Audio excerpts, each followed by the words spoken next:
10.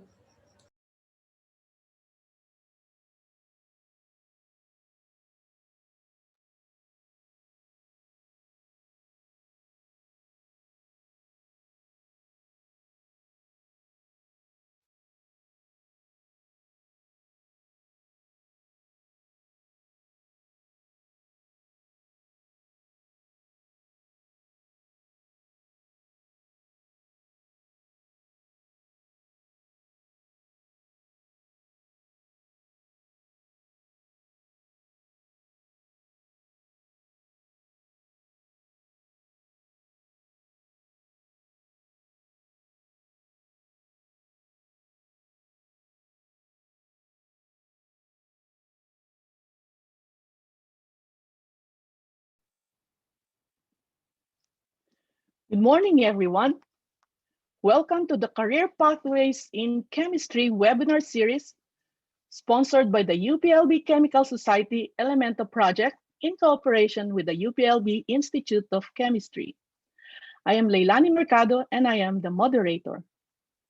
The challenges brought about by recent events like the COVID-19 pandemic, extreme weather patterns, volcanic eruptions, and others make us appreciate more than ever the relevance of careers in science, technology, engineering, and mathematics. The UPLB Chemical Society recognizes the power of chemistry in helping solve the world's problems and transform people's lives. So we have been presenting our alumni from different sectors of the chemistry employment world who has shared with us their experiences. They talked about what sparked their interest in chemistry, their education, how they started working, and what they do today, their career journeys. We aim to inspire students, young and old, and even professionals to consider, start, or continue to work on a career in chemistry. The laboratory is the most important space in a chemist's life. It is where the magic happens. Two important components of the lab are instrumentation and process safety, and these are what our two speakers today will discuss. Now, here's a tidbit about them. They're not just lab rats, but both of them were presidents of ChemSoc during their times. Before we start, I would like to remind the audience to type your questions in the chat box. Our speakers will entertain your questions after both of them have given their talks. Now, our first speaker cannot remember when he joined ChemSoc. So let's not even ask when he became the president. But I do remember him making firecrackers for the February fair out of laboratory wastes and chemical reagents. Mr. Rene Diocares finished his BS in chemistry in UPLB in 1983 and worked as an instrumentation specialist at the Analytical Services Lab of the International Rice Research Institute. In 1991, he migrated to Australia with his family. He has come a long way from fiddling with broken chem lab instruments at room A204 at Phi. Today, he is the stable isotopes laboratory coordinator at the Central Analytical Research Facility at Queensland University of Technology. He still tinkers with instruments. Now they're now advanced analytical instruments. Let's welcome Mr. Rene Diocares from the land down under, Brisbane, Australia. Hello, good morning. To me, chemistry is fun, and this is my way of sharing to you how chemistry can be fun.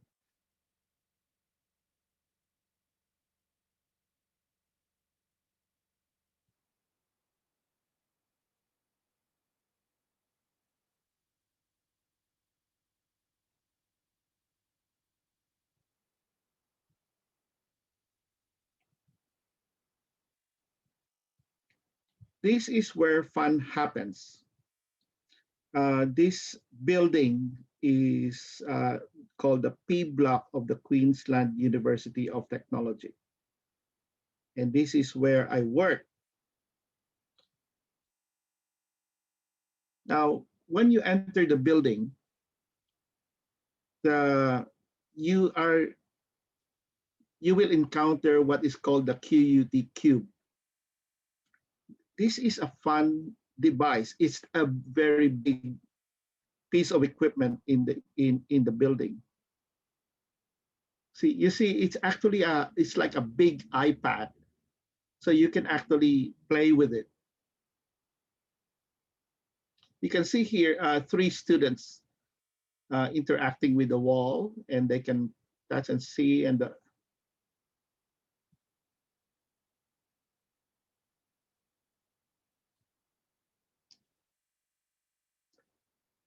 here you can see even a 3-year-old playing with this wall.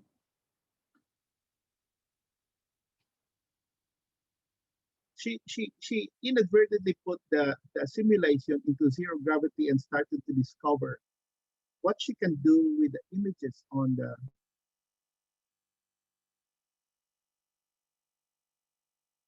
You can see she's starting to get engrossed with whatever she can see. So it's like playing with iPad, only many times bigger. Access to this facility from in the university is free and open to all ages.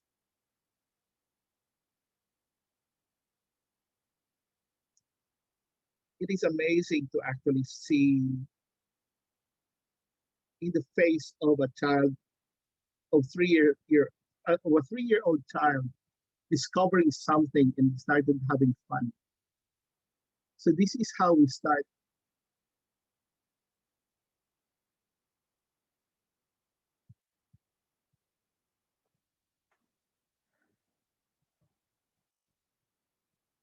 So you can see that even children or young adults enjoy this building. But what do adults do for fun in this building? What do I do for fun in this building?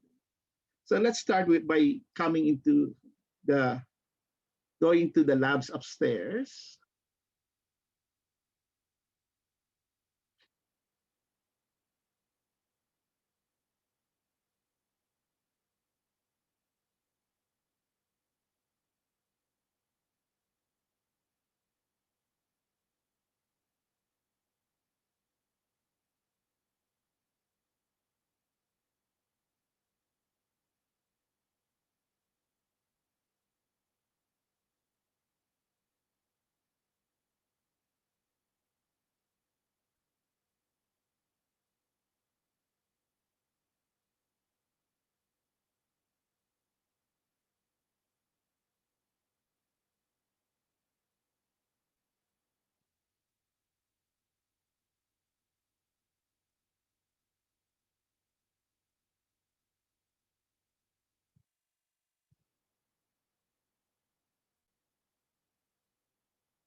We will jump the slide to some of the other features of this facility. We do have other labs.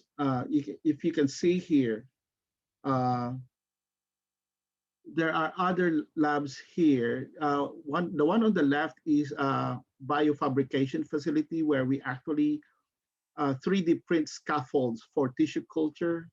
We have the stable isotopes lab and the advanced battery lab, where we actually try out and start making batteries for phones and other equipment for new cars, for example. Now, what is the Central Analytical Research Facility for?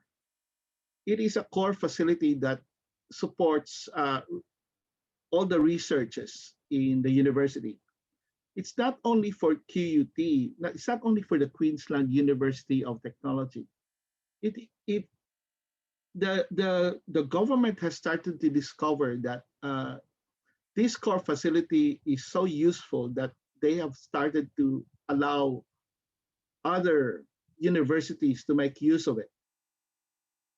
So the University of Queensland, Griffith University, they would come to QUT to CARF and talk to us about their researches and what we can do for them or what instruments they can take advantage of. Today, I will focus on advanced instrumentation that we have. You see, so a lot of the instruments that we have, you put a sample in and what comes out are numbers or graphs. Or today, I will show you something more interesting, something more dramatic, I suppose. Today, I will talk to you about the laser ablation ICP-MS.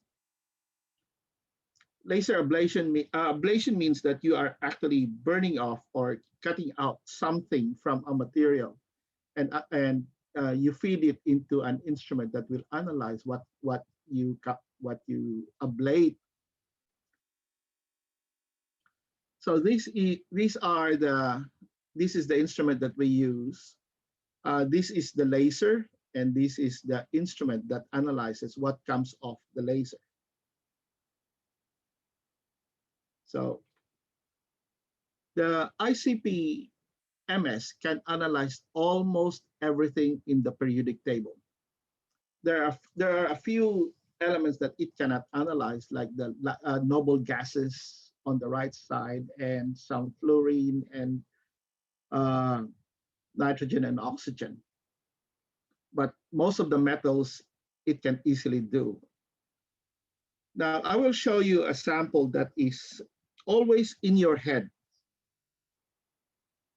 What could be always in my head? This is the human hair. Well, sorry, not all of us have hair, but anyway, this is a sample of a human hair that we laser ablated. As you can see, the laser actually drilled holes on the hair. And then it analyzed that hair for all elements. Now, what's the significance of this? This technique is used for forensics. As we go through the strand of hair, we can determine when a particular human being has ingested poisons or when the person has ingested the poison, or why the person died, or why the person has this what has affected the person. Anyway, you can see that the hole is actually quite small. Can you see that? That's actually a size of a hair with a hole on it. This slide was given to me by one of my colleagues, Karini, and she does operate that laser ablation. She actually, I think this is one of her hair or something. Anyway, another instrument that we have is something that will allow you very simply to analyze what is in the atmosphere, in your environment. This is selected ion flow tube mass spectrometry. What it is actually real-time knowing what you smell, what can be harmful to you in a room. For example, you are cooking something in the kitchen, and you smell something not nice. So you report it to a government body, for example, and they ask them to, can you tell me what's wrong, what smell is that, where is it coming from? So we can use this instrument to find out. Or you can also use this instrument to find out where the drug labs are in your city. You see, this instrument you can put in the back of a van, and you drive around and find out what the smells are that are emanating from the various parts of the city. So, for example, if you drive around and you are near uh, what, drug lab, for example, you can identify the chemicals that are related to drug labs, and you can localize where they are.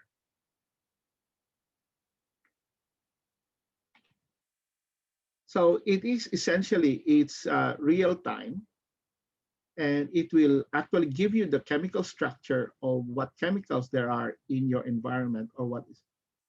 And let me just go back to this lab. You can see here on the right side, the lower right side of the slide, is a little girl blowing into the sampling receptacle of the sift. So the sift actually tells the parents what the little girl had for breakfast. What you can also do is use this for forensics, that if there's a smell emanating from the breath of a person or a dead person, for that matter, from emanating from a dead person, then you can identify what caused his death or his or her death, and uh, hopefully that will help you out. Now, how did I start dabbling in chemistry? How did my journey start? This was me, I think this was second year chemistry, very far from what I look at now, look like now these days. Anyway, my journey in chemistry started with my mom's roses. You see, my mom's roses had aphids. So my mom always complained that, oh, we have to do something about these aphids. So I did a bit of research. At the age of 9, I did the research on how to get rid of aphids from my mom's roses. I read about these pesky insects and how nicotine kills them. So where do I get nicotine? My dad is a smoker. And of course, cigarettes have nicotine. It took me a long time to convince my dad to give me a stick of his beloved Marlboro. And it was even harder to convince him that I was not going to smoke it.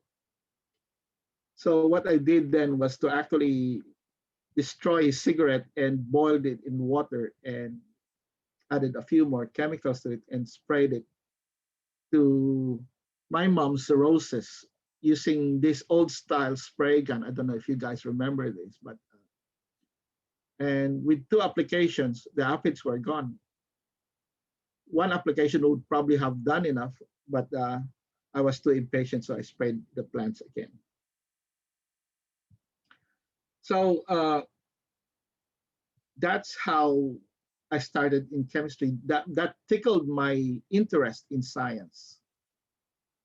And ever since, after doing chemistry at the university, after that, I did some work at the International Rice Research Institute, where they actually let me have the run of the lab. So I did a lot of instrumentation work.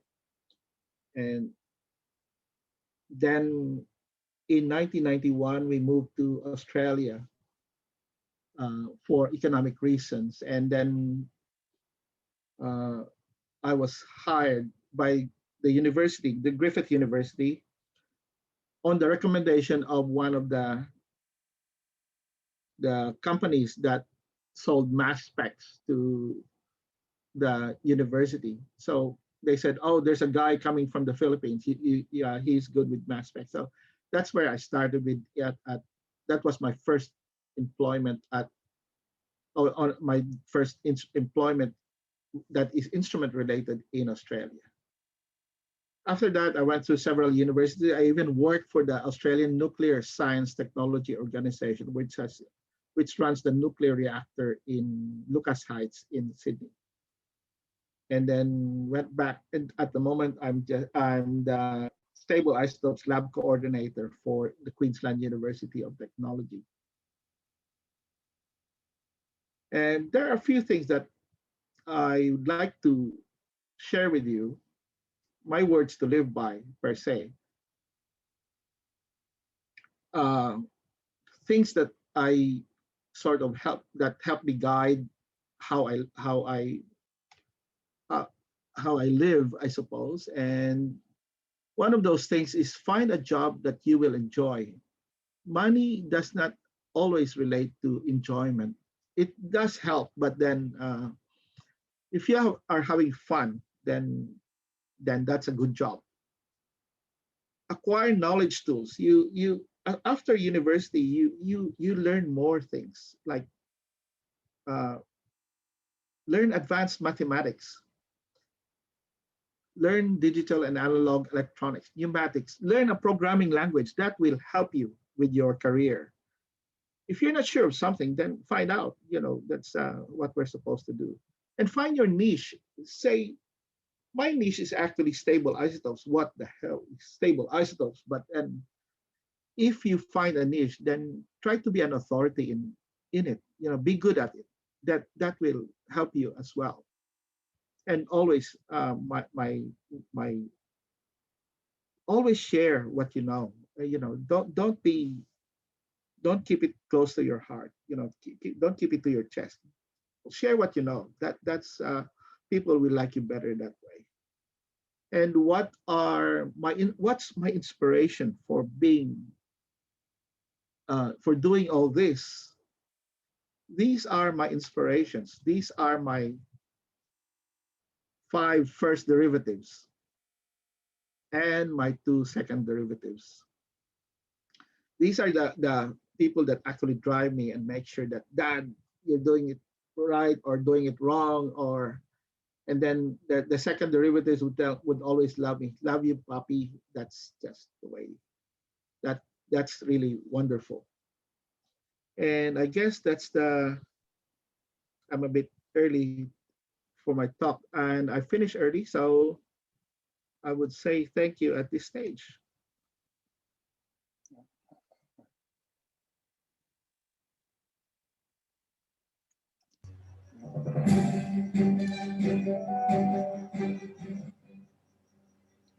Thank you, Rene, for an enlightening presentation.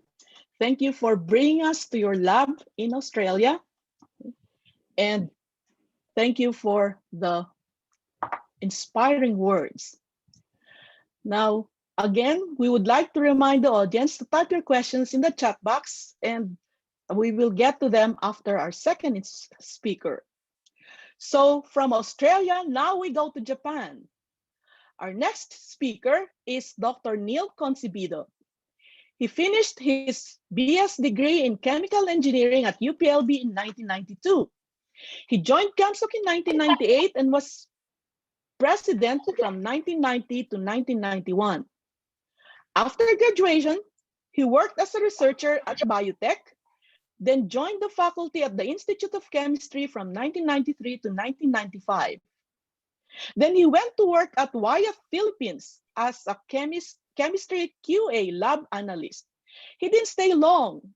He went to Thailand for graduate school and he earned a Master of Engineering in Bioprocess Technology degree from the Asian Institute of Technology. And then he went back to teach again at the UPLB, this time at the College of Engineering and Agro-Industrial Technology. But wait, he wasn't finished with his schooling. He went to Japan and earned a doctorate of engineering in chemistry and chemical engineering from Hiroshima University. And he has been based in Japan since then. He worked at National Starch as a process engineer and moved on to Corning Incorporated, where he is currently the corporate process safety manager of global safety. Please welcome Dr. Neil Concibido.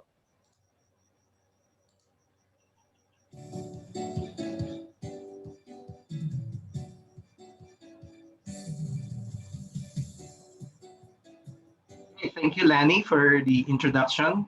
Hello to all of you. Good morning, good afternoon, and good evening. I'm Neil. I'm calling from Osaka, Japan, so I guess I should say konnichiwa. And thank you to the alumni station of ChemSoc and ChemSoc as well for this great opportunity to share something to all of you. And thanks to all of you for spending your precious time to listen to me, and hopefully I'd be able to impart something valuable that's worth your time. So as Lani has mentioned, I'm a chemical engineer by training, but I'm not gonna start a debate about which one is better, chemical engineering or chemistry.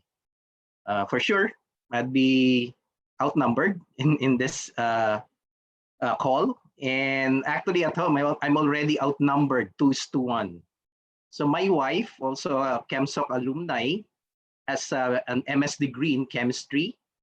And my son, who is about to formally receive his degree in applied chemistry from a Japanese university.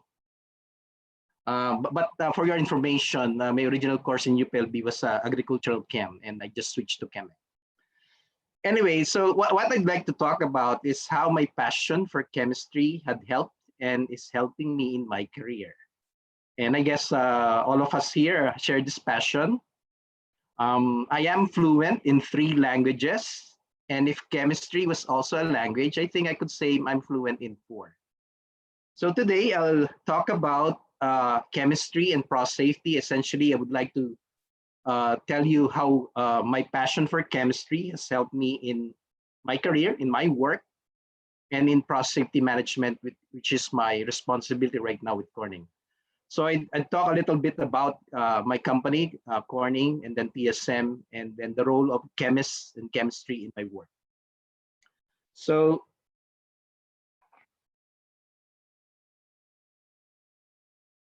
let me talk about Corning a little bit, but before that, I'd like to ask you 2 questions about Corning products. First question is, what are some of the Corning products that you know?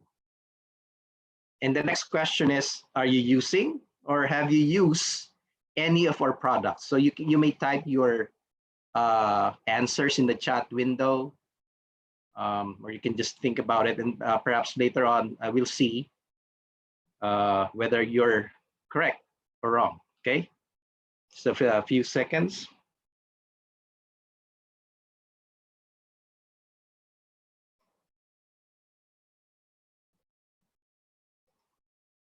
All right, so let's see if some of the answers are, that you thought about are correct by showing you this video about Corning.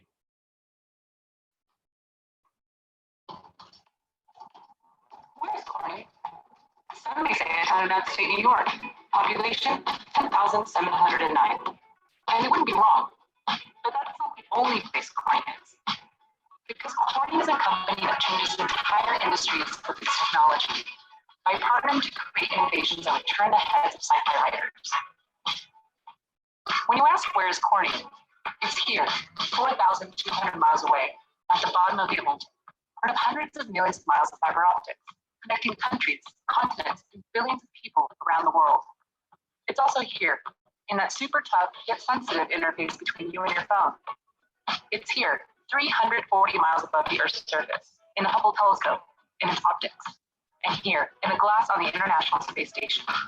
It's here, in the screens we view every day, producing unsurpassed clarity in every size, from the colossal to the compact. It's here, in the ceramic filters that make the air we breathe cleaner. But Corning is only part of the equation, because our spirit and drive can be scaled at speed when we partner with customers who want problems solved, turning hypotheticals into innovations. Here, here, and here, oh, and here, and here, and here. Corning, we put ourselves into everything.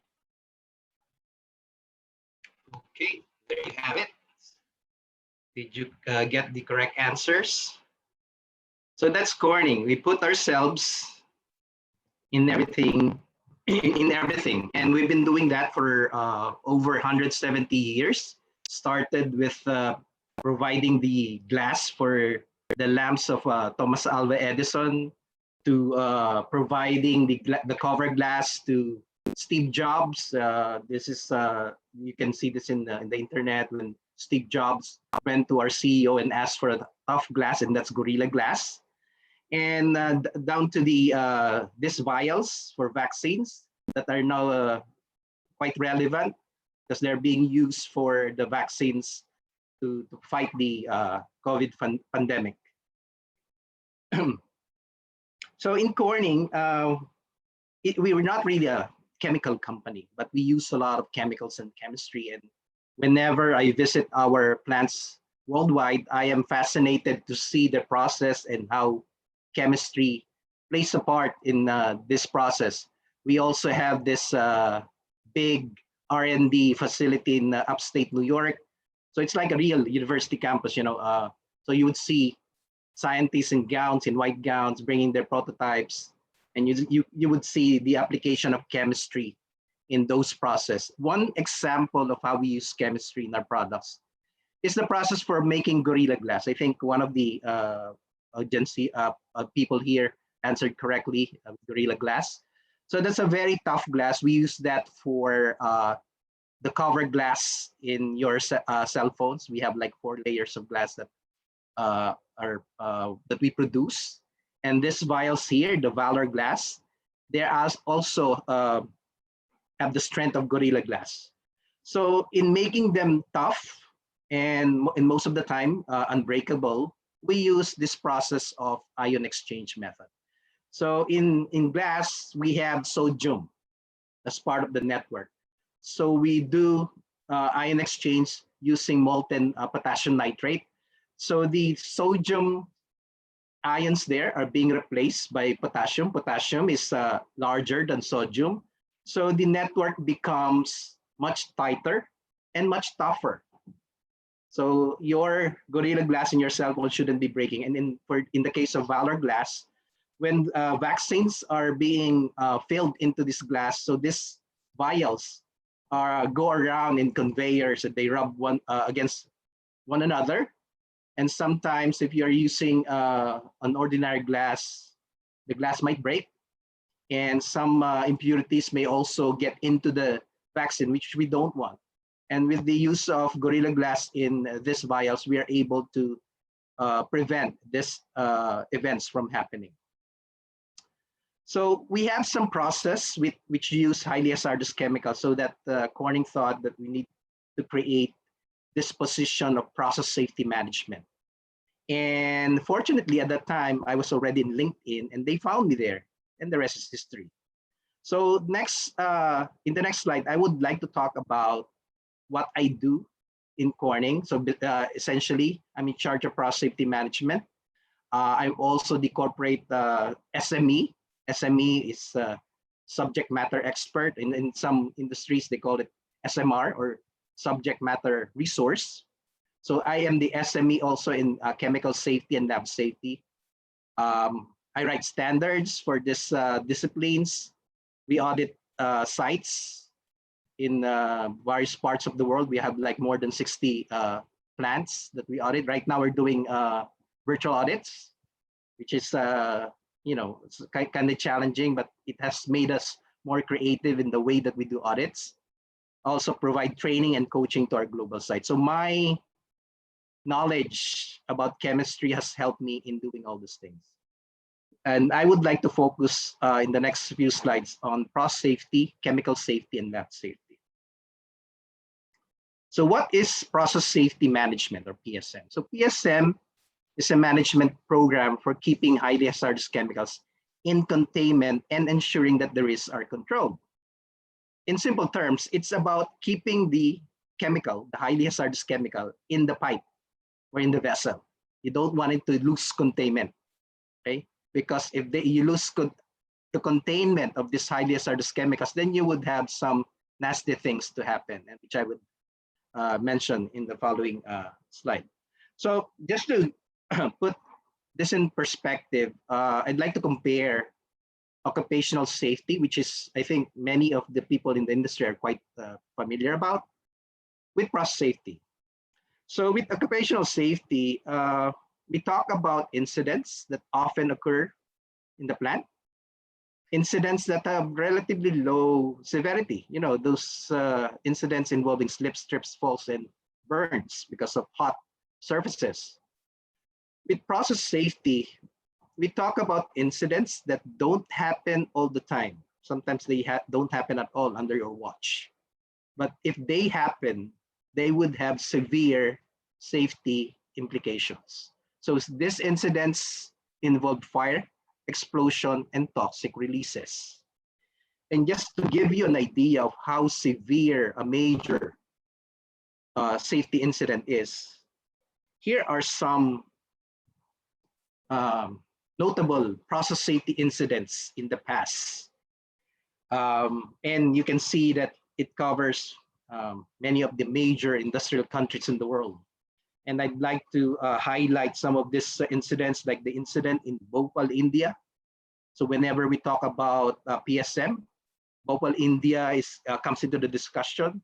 Instantly, the release of methyl isocyanate, MIC, killed 2,000 people in the neighborhood. And it led to more than 10,000 deaths and more than half a million having chemically related illnesses. That led to the closure of Union Carbide in India. And also, I'd like to point you to this incident about the sugar explosion in Georgia and USA. What we know as sweet in sugar can actually be very dangerous. So it involved a combustible dust explosion. And last year in India again, I don't know if you have heard this incident about a styrene leak from I think that's the LG company, Korean LG company in India. It led to a styrene leak. So what happened then was that they were coming from a shutdown due to the pandemic. So this was also affected by the pandemic. So whenever you do a shutdown, perhaps there are certain things that are forgotten, like maintenance procedures. I think what happened here was that the insulation, the cooling facility of the styrene tank failed, and that led to the formation of styrene. This is the one that you use for polystyrene. And it led to 13 people dying and more than 300 being hospitalized. Just last year, you probably have heard this incident in Beirut, Lebanon, wherein a fertilizer warehouse exploded. And if you look at some footages in the internet, you couldn't believe the magnitude of the incident. It was like, I live in Hiroshima. What happened in Hiroshima? It was somehow comparable to what happened in Beirut. And just 2 weeks ago, in Singapore, a potato starch explosion occurred. And 3 of the fatalities were actually migrant workers who are breadwinners of their family. Then I tried to look for such incidents in the Philippines. I was able to find 4 in the internet. And just last week, or last month rather, probably some of you know this, there was an ammonia leak that occurred in an ice plant in Nabotas. So ammonia is being used for the cooling process in the plant. And another set of incidents that I would like to highlight as well are those incidents that happened in laboratories. I think many of you can relate to this because perhaps a lot of you are working in laboratories, whether it's in the industry or in an R&D laboratory, or doing your thesis, or just or teaching in the university, doing these experiments. So here are some of the notable incidents involving laboratories that I would like to show you. So some pictures about this incident. So the first one, we have this incident in the UCAL in Santa Barbara. It involved the nitric acid. Okay, so it exploded. You should always be careful with nitric acid. It has been always involved in many of the nasty incidents, not only in laboratories, in the universities, but also in the industry. So you can see here this fume hood the explosion propagating into the corridor where you have the ducting connected to the fume hood. And the way that they're using the fume hood actually is not a safe way. The fume hood is not supposed to be a storage area for your chemicals or other stuff. Then the next one is another celebrated case involving a graduate student in Texas Tech University. I think he lost 3 fingers and had some burns, major burns. So he was trying to upscale his research or his experiment from a small amount. He increased that like to 300 milligrams, or a few milligrams to 300 milligrams, and that resulted to a runaway reaction. This is the result. And then in the University of Hawaii, one postgraduate student again, or postdoctoral student, was working on a mixture of hydrogen, oxygen, and carbon dioxide. It was ignited by an incorrect or not improperly rated equipment. Okay. And actually, these are just a few of the incidents. In the US, there has been a study by the US Chemical Safety Board, which is tasked to do such investigations. So they did a study in chemical safety incidents in US labs from 2001 to 2018, fairly new. And there had been 262 incidents. And 145 of those incidents happened in colleges and universities. And 66 incidents happened in high school and middle schools, and resulting to 490 injuries and 10 fatalities. I know that chemistry is fun, but we always need to make sure that in the experiments that we do, even the demo experiments that we do, I remember as part of ChemSoc, we would do the chemical magic. We also need to think about the safety of these activities. Okay, now it is unfortunate that these things happen and kept on happening. You see those recent incidents last year and last month. But they can be prevented. So that's the good news. And that's what PSM is all about.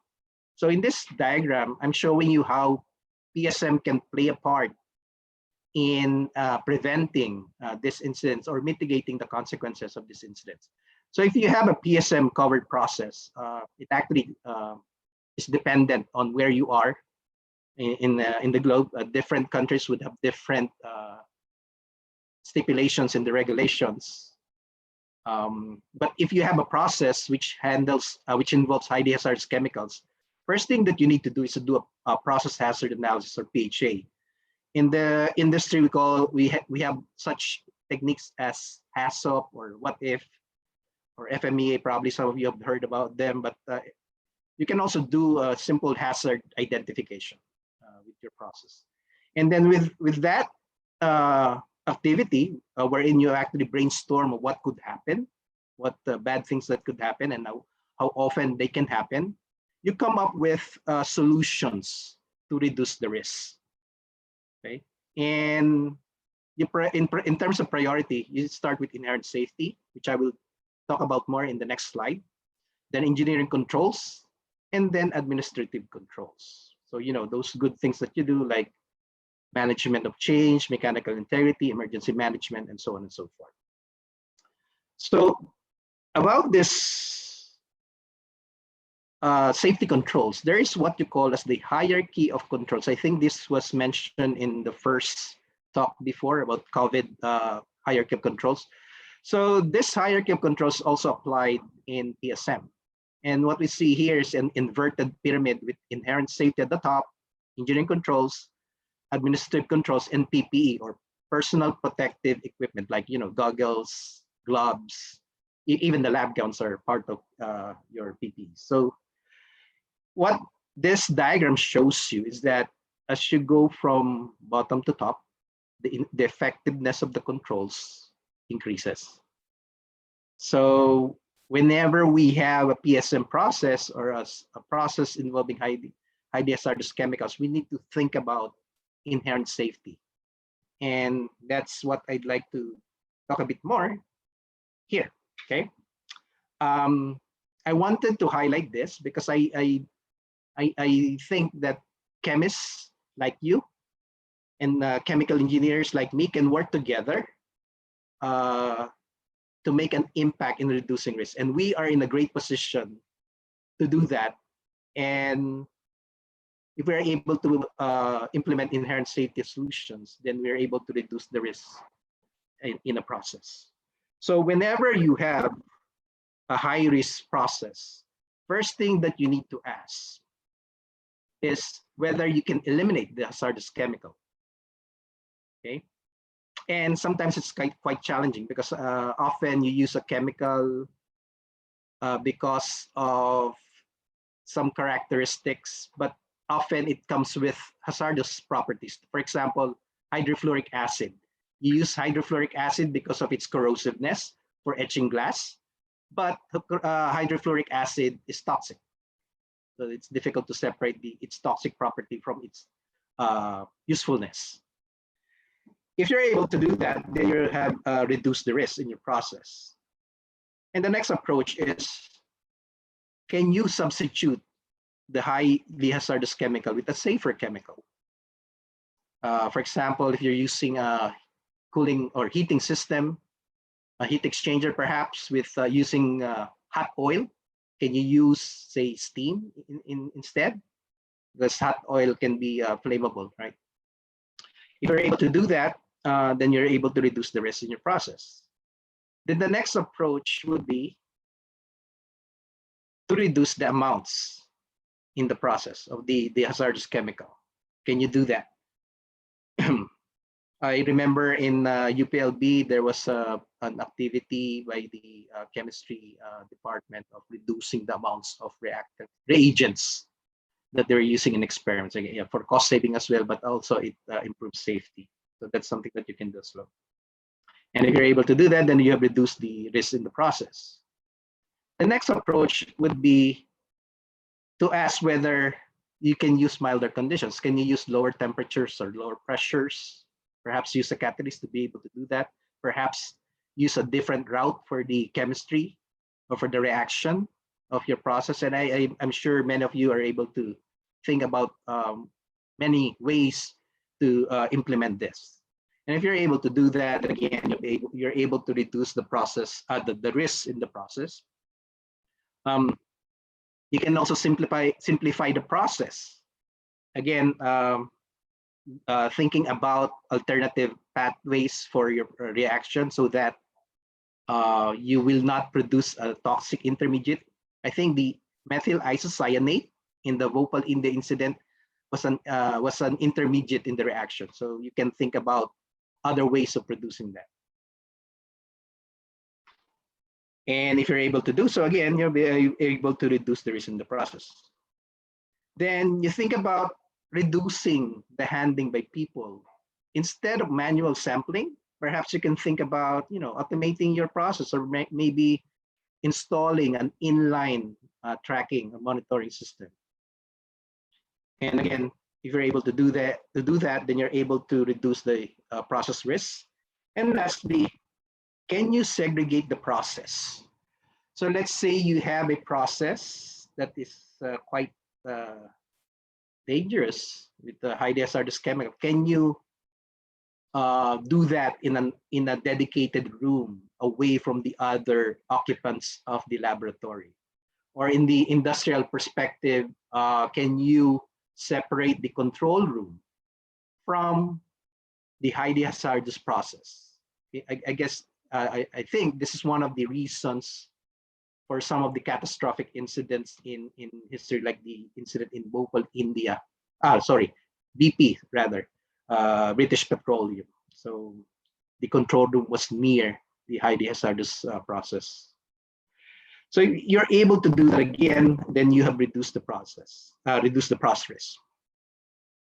But if you're not able to do any of these things, then your process remains to be a high risk, and it's time to think about not doing or not implementing the process at all. You can redesign or just not operate on it at all.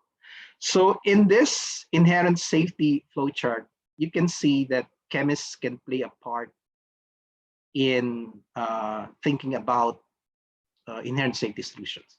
Solutions that are built in the process rather than added on. And they can work with engineers to find other solutions. Okay, and that leads me to my last slide. And I'd like to share with you some of the guiding principles that I have used in process safety management and also in my career. Nothing that we do is worth being hurt for, of course. We work because of, you wanted to earn a living, but if you are hurt or injured, or if you perish, then you would have no means to earn that living that you came to that company for. What you don't have won't leak. That's actually an inherent safety principle. Then also the absence of evidence of risk is not an evidence of the absence of risk. So we need to always look for possibilities for certain bad things to happen. You don't know everything. Google might, or somebody else might know. And you just need to know who these people are who know something that can help you. Chance favors the prepared mind. I don't really believe in luck, but what I believe in is to be prepared for something if that opportunity comes. So you need to be prepared if a good opportunity comes in. And lastly, managers do things right, and leaders do the right things. And so these are the guiding principles that have helped me or are helping me right now in my career and in my work.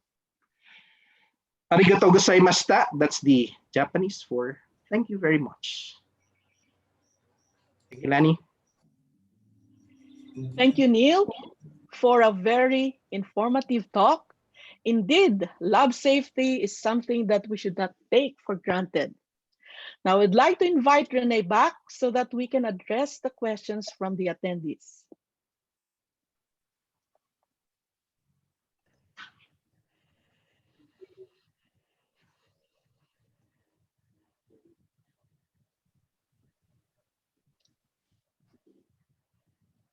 Rene? Okay. Okay. So here's the first question for Rene. Okay.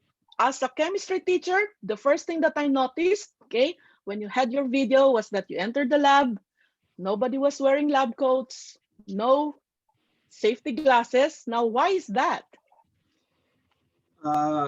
You see, the lab, it took us about 3 months to actually risk assess our operations. When you are doing a lot of analysis in the lab, most of what we do are instrumentation work. We don't do a lot of mixing, we don't do a lot of grinding. So the hazards have been risk assessed. And we found out that it is far safer not to wear a lab coat because the samples are already in ampules, and all you have to do is put it in the instrument and go away. If you are wearing a lab coat sometimes have, long sleeves. They get caught in robotic arms. We have some auto samplers that are robotic. So yeah, we don't, because normally we have regular glasses. That's sufficient for what we do. But we do wear lab coats in certain operations. There are operations in other labs that a lab coat is required, a face shield is even required, leather aprons are even required when we're dispensing liquid nitrogen. So that's just that. It's just been risk assessed. Okay, now I understand. Thank you. This is for Neil, okay? You've been in the academe, you were a teacher, you worked at biotech as a researcher and in the industry, okay, at YF. Now, what led you to this field in process management? Okay, yeah. So I've been fortunate to have experience working in the academe and also doing research in my, not only in biotech, actually my stint in biotech was very short. And most of the time I was only worried about whether my salary has come or not. I think that's one of the realities that many of us face then. So I've always wanted to work in the industry.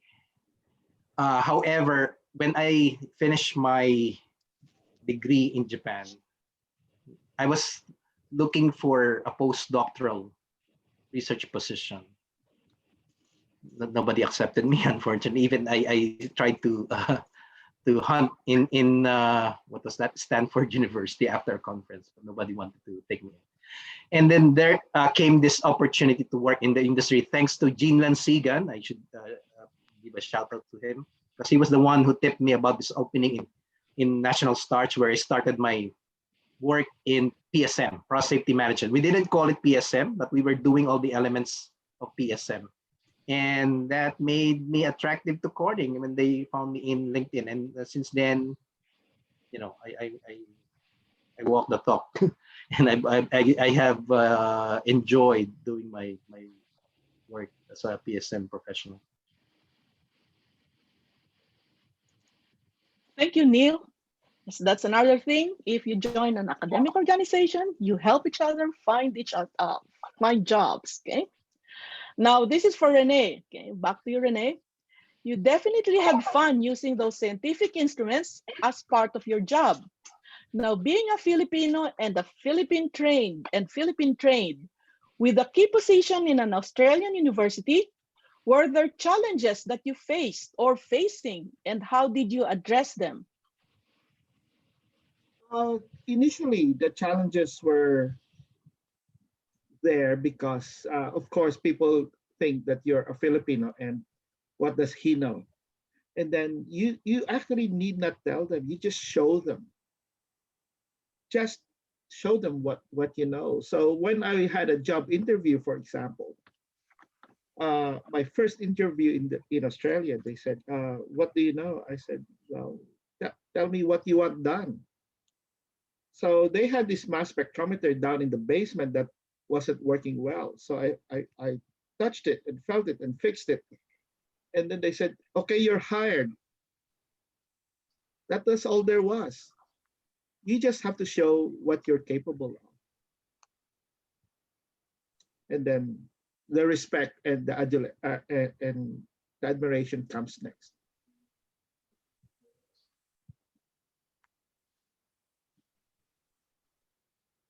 Di ba, Neil? Yeah, show them what you're made of. That's right. Stuff that you're made of. Okay. So here's the question for Neil. Okay. What are the similar question, what are the major challenges and difficulties you have faced in your work and in your discipline? Okay, because we haven't heard of that PSM. I haven't heard of that PSM before. Yeah, so I actually never heard of PSM when I entered but I was forced to know about it. So challenges in Corning. So this position was made when I entered, and I am the only occupant so far of this position. I put up the framework for the PSM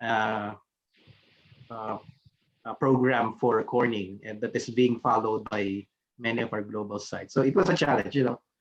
I read more books than I ever did in my undergrad. I actually never owned so many books in undergrad, but I was forced to do that to learn more about PSM.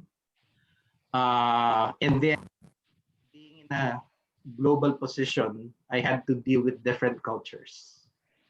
So that's also another thing. I need to understand the culture in Europe, in the US, and here in Asia Pacific, and being able to, you know, communicate properly and appropriately with them. So that's a big challenge, and trying to drive the program as a lone ranger. But I think we have achieved a lot ever since.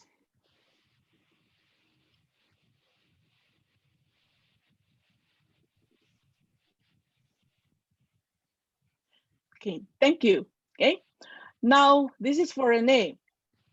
Do you feel that the existing chemical sciences and engineering curricula in Philippine colleges and universities adequately providing sufficient instrumentation exposure to prepare its graduates for a career in lab instrumentation management? Should there be more in-depth courses in instrumentation theory, operation, and troubleshooting as an integral part of the core curriculum. Sadly, instrumentation in Philippine universities is very, very lacking. Uh, at one stage, I had to ask our Institute of Chemistry director, sir, can we please have an instrumentation course? So he actually thought about it and decided, yes, we can probably start that. So we were the first ones to actually touch a gas chromatograph in the university. We were never allowed. Can you imagine that? Oh, this is very expensive equipment, so we're not supposed to touch it. So scary stuff. But then I think we need to expose students more to instrumentation because that is what is happening in the industry.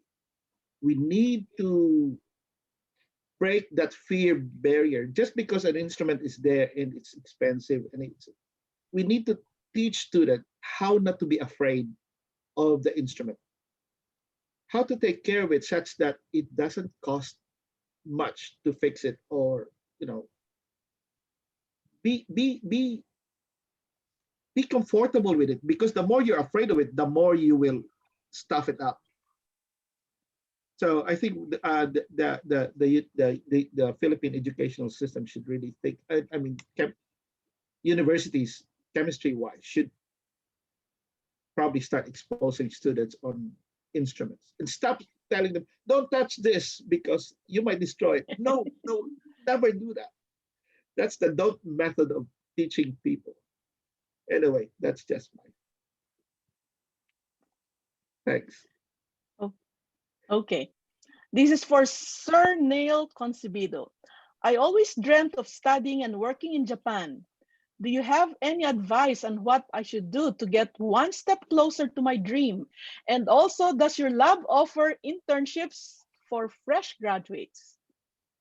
Okay.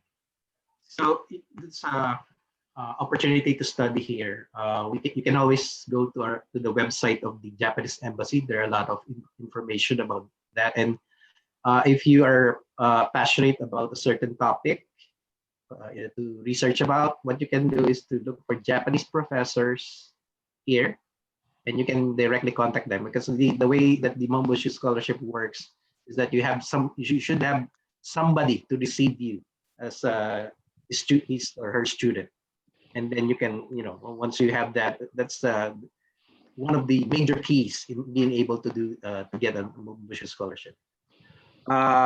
You can write me directly if you want somewhere. Yes.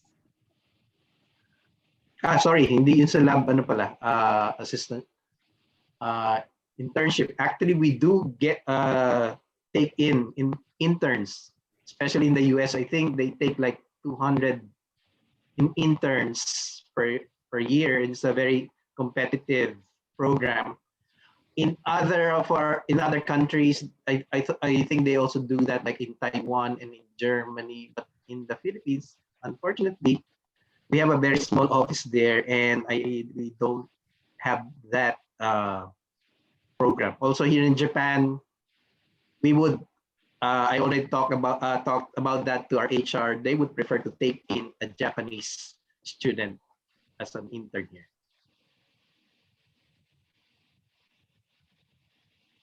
Okay.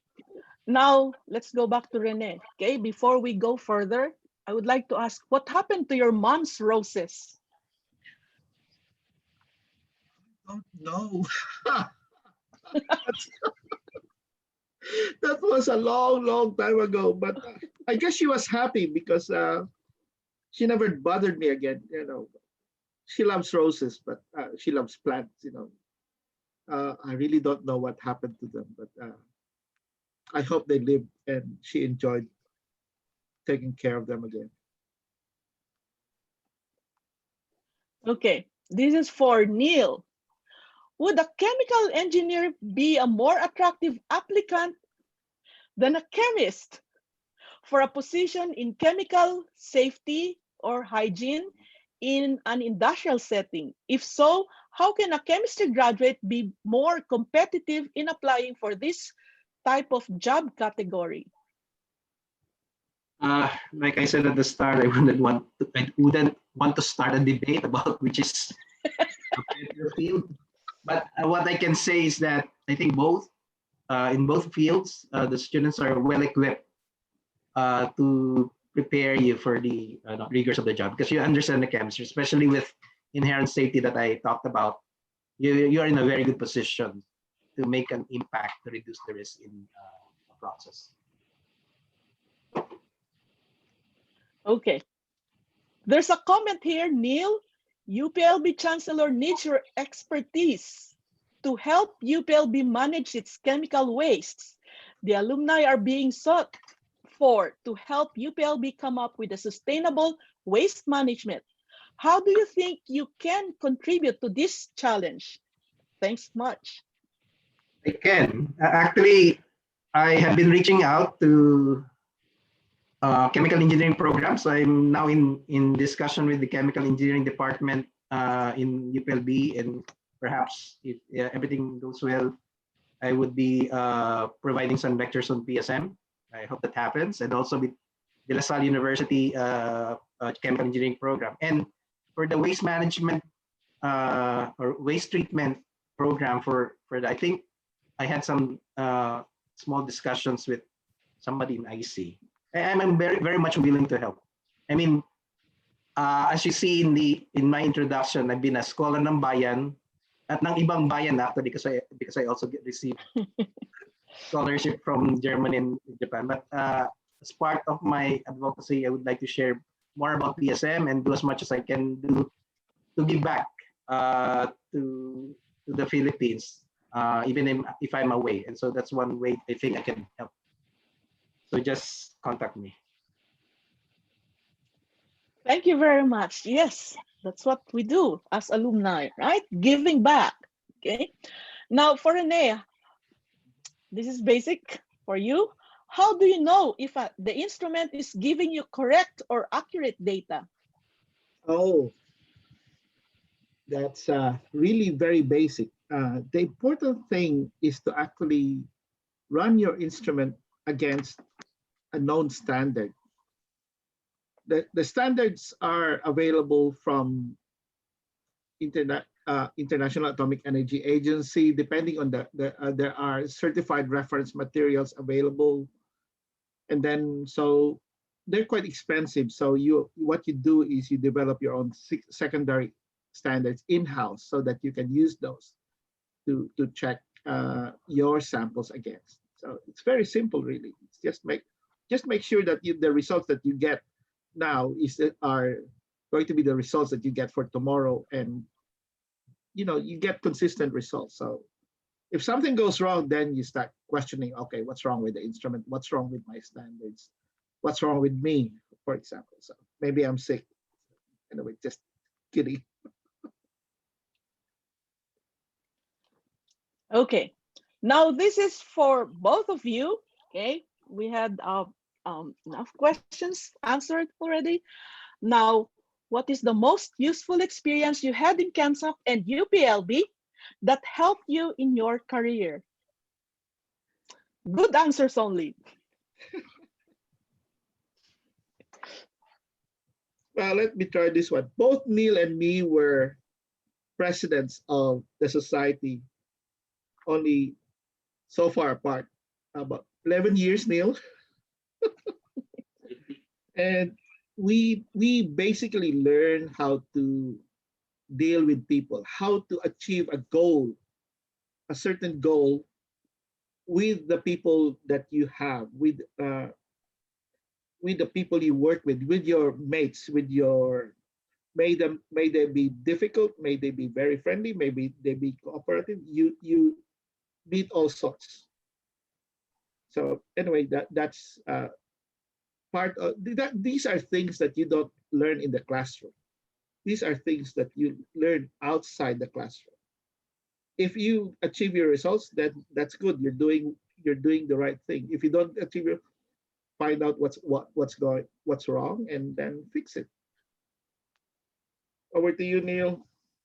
Yeah, so perhaps two things: leadership and I share what Rene has mentioned, dealing with people. So before I was elected as president of ChemSoc, before I was elected as an officer of ChemSoc, before being president, I was treasurer. I was never elected in such a position. I think I was elected as secretary in high school out of a joke from one of my friends. So when I became president of ChemSoc, taught me how to lead. And after ChemSoc, actually, I've been elected in another organization in Thailand and then here in Japan, in Hiroshima. So it taught me how to lead and deal with other types of people. So UPLB, same passion or same chemistry field, right, or chemical engineering field. When I went to Thailand, I had to deal with people from other provinces of the Philippines, and you know how different the cultures of the Philippines are, right? And then the same when I went to Hiroshima and lead the students there.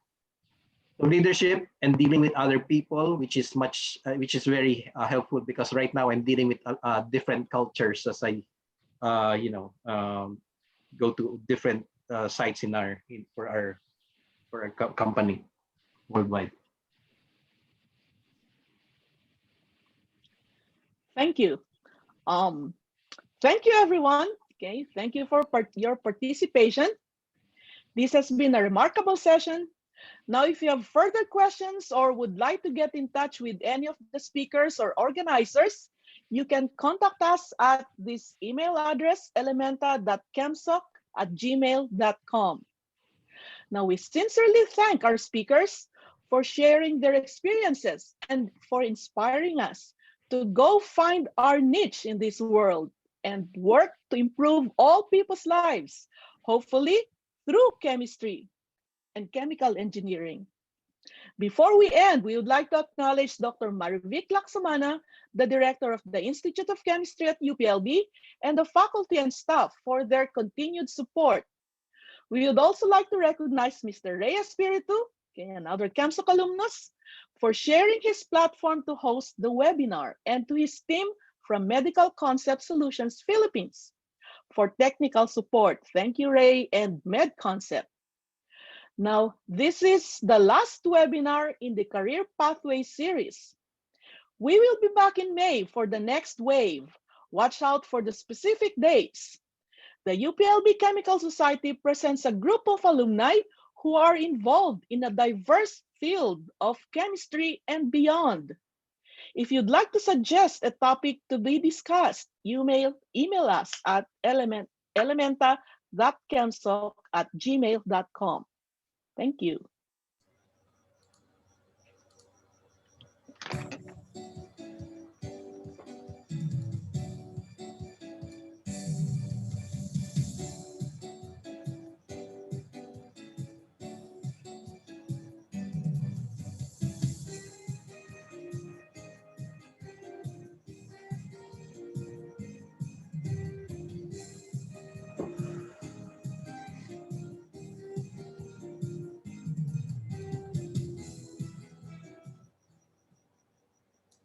Ending the webinar broadcast in 3, 2, 1.